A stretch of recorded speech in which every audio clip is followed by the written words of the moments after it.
This case is an example of impaired colleague and professional duty. You and your colleagues are at a pub after work. You notice that one colleague is using illicit drugs. You later on discover that this colleague is scheduled to work a clinical shift in 2 hours. What is the most appropriate action? Ignore the situation as it is outside work. Immediately report to AHPRA, Australian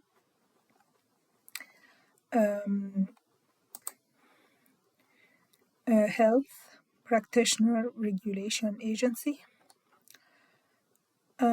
Discuss the implications with the colleague first and ensure they do not attend work. Then escalate if they refuse. Inform patients directly. No. Publicly confront the colleague. No. The correct answer is to discuss the implications with the colleague and ensure they do not attend work and escalate if they refuse. Explanation: doctors have a duty to protect patient safety.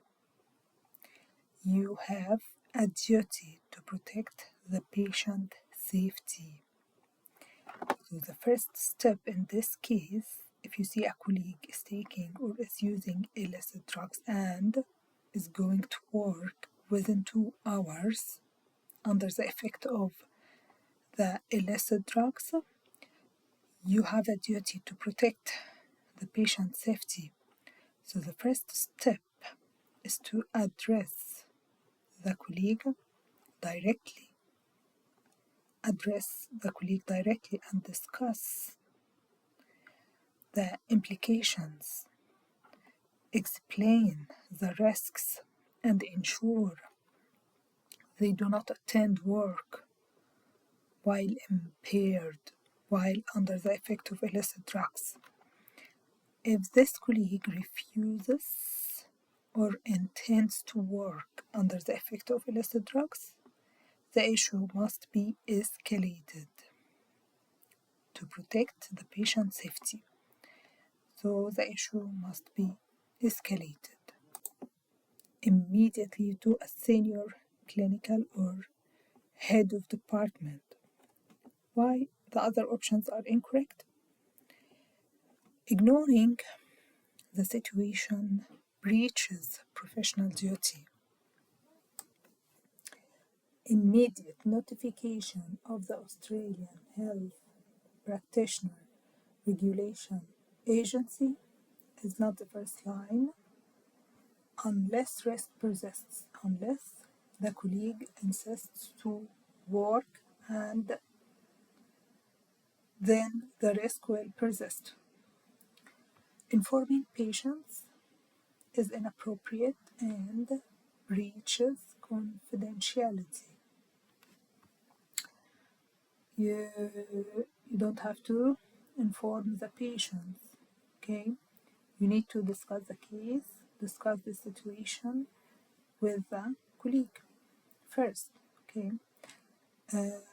Public confrontation is unprofessional, okay? So let's talk about the most common disease that is associated with intravenous drug abuse. So as you can see here, this is a young adult with cough and shortness of breath. Once you see young adult with these lesions, okay, with multiple cavitary lung lesions, expect or consider intravenous drug abuse, especially in a young adult.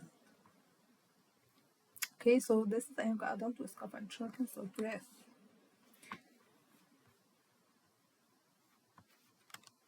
This is a single axial image or of a CT scan, of a contrast enhanced CT scan of the chest long window, okay, on long window, showing multiple bilateral peripheral consolidation, some of which are cavitary and wedge shaped, wedge shaped, wedge shaped. This is wedge shaped also. Some are cavitary and wedge shaped. So the most common,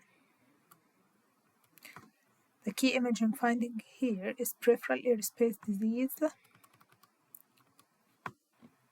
The top 3 differential diagnoses for peripheral airway disease is septic emboli, pulmonary or septic emboli,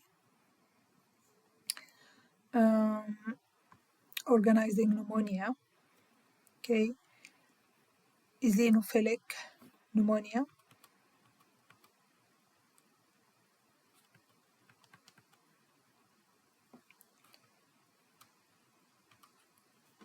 and here this is septic pulmonary emboli.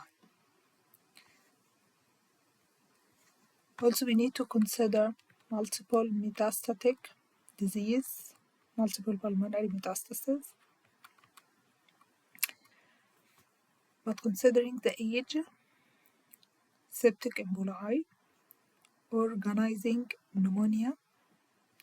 Organizing pneumonia is characterized by focal areas of lower lobe predominant peripheral consolidation. Peripheral consolidation. That's why organizing pneumonia is within the top 3 differential diagnoses because of the peripheral consolidation.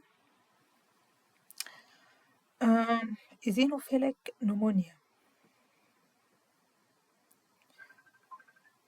Eosinophilic pneumonia also characterized by peripheral blood eosinophilia and peripheral consolidation.